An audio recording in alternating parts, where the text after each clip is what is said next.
বাংলাদেশের বিপক্ষে টি-20 সিরিজের জন্য দল ঘোষণা করেছে ভারত। সেই দলে আছে আইপিএলে ঝড়তলা পেসারও। দেখুন বিস্তারিত।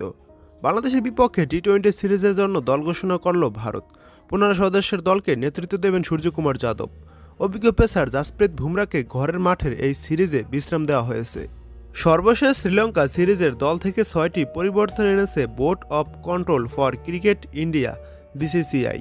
2 top order batter Yashasvi Jaiswal ও শুভমান গিলকে দলে রাখা হয়নি। তাছাড়া অভিজ্ঞ উইকেট কিপার ঋষভ পান্তও দলে নেই। বোলিংয়েও বেশ কিছু পরিবর্তন এনেছে ভারত।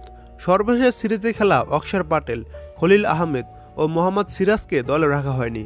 চলমান টেস্ট সিরিজ শেষে 3 ম্যাচের টি-20 সিরিজে বাংলাদেশের মুখোমুখি হবে ভারত। আগামী 6 অক্টোবর গোয়ালিয়রে প্রথম ম্যাচ দিয়ে শুরু হবে টি-20 সিরিজ। দ্বিতীয় ম্যাচ হবে 9 অক্টোবর দিল্লিতে, আর 12 অক্টোবর হায়দ্রাবাদে হবে তৃতীয় ও শেষ টি-20 match.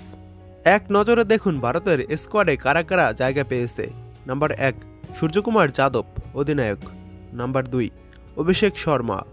Number 3 Sanju Samson, wicket keeper batsman. Number 4 Rinku Singh. Number 5 Hardik Pandya. Number 6 Riyan Parag. Number 7 Nitish Kumar Reddy. Number 8 Shivam Dube. Number 9 Washington Sundar. Number 10 Ravi Bishnoi. Number 11 Varun Chakravarthy. Number 12 Jitesh Sharma, wicket keeper batsman. Number 13 Arshdeep Singh. Number 14 Harshit Rana এবং নাম্বার 15 মায়াঙ্ক আদব। 3টি টি-20 ম্যাচের জন্য এটাই ছিল ভারতের স্কোয়াড। এই স্কোয়াডটি কেমন হলো কমেন্ট করে জানাতে পারেন আমাদের। এখনও বাংলাদেশের স্কোয়াড টি-20 ম্যাচের জন্য বাংলাদেশের এখনও স্কোয়াড প্রকাশ করা হয়নি।